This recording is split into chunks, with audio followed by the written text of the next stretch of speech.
শ্রমিক হত্যা করেছে। আমি আমার বক্তব্য না বাড়িয়ে শুধুমাত্র বলতে চাই, এই সরকারের প্রতি আমরা দাবি জানাচ্ছি, অবিলম্বে বর্তমান যে বাজার দর, এই মজুরিতে শ্রমিকদের চলে না। 2023 সালে আমরা দাবি করেছিলাম ন্যূনতম মজুরি 25,000 টাকা দিতে হবে।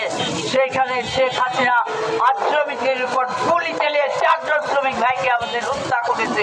এই আশুলিয়ার একজন ভাই শ্রমিক ভাইকে আমাদের নিহত হয়েছে সেই তালিকায়। তাহলে আজকে আমরা পরিষ্কার করে যেটা বলতে চাই, সেটা হলো শ্রমিকদের মজুরি বাড়াতে হবে। বর্তমান যে বাজার দর, যে মূল্যস্ফীতি, জিনিসপত্রের যে দাম, বাড়ি ভাড়া, গ্যাস, বিদ্যুৎ, পানি, সবকিছু দাম বেড়েছে। এই অবস্থায় 12,500 টাকা দিয়ে কোনো শ্রমিকের জীবন চলে না। তারপরে আমরা দেখছি, এই জন্য আমরা এই নবনির্বাচিত সরকারের কাছে আহ্বান জানাচ্ছি, অবিলম্বে আপনি মজুরি বোর্ড গঠন করুন। অবিলম্বে মজুরি বোর্ড গঠন করতে হবে। মজুরি বোর্ড গঠন করে শ্রমিকদের মজুরি বাড়াতে হবে।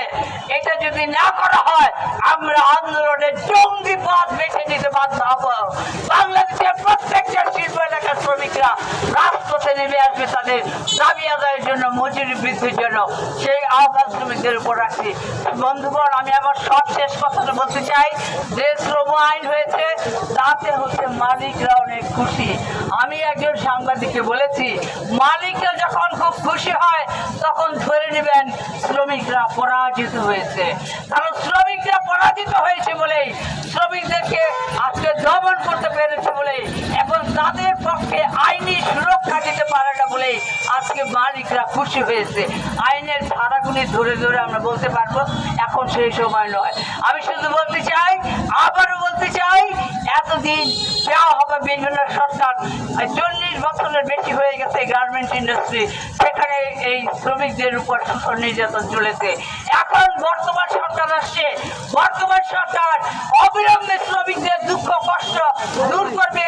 এই সমস্ত শ্রমিকদেরকে নিহত হয়েছে তাদেরকে আজকে ক্ষতিপূরণ দিতে হবে। যে সমস্ত শ্রমিক গুলিবিদ্ধ হয়ে নিহত হয়েছে তাদের বিচার করতে হবে। বেক্সিমকো কারখানার কথা জানেন, বেক্সিমকো কারখানা বন্ধ করে দেওয়া হয়েছিল। সেখানে আমাদের সংগঠন, আমি এখানে আমাদের আশুলিয়া থানা কমিটির সভাপতি খুরশেদ আলম ছিল। খুরশেদ আলমকে অন্যায়ভাবে গ্রেফতার করে 5 মাস বন্দি করে রেখেছে এবং বেক্সিমকো কোম্পানির মামলাগুলি এখনো পর্যন্ত আছে। আজকের সমাবেশ থেকে মে দিবসের প্রাক্কালে আমি দাবি জানাচ্ছি, বেক্সিমকো গ্রুপের যে মামলাগুলো আছে শ্রমিক কর্মচারীদের পক্ষে, সেই সমস্ত মামলা অবিলম্বে প্রত্যাহার করতে হবে এবং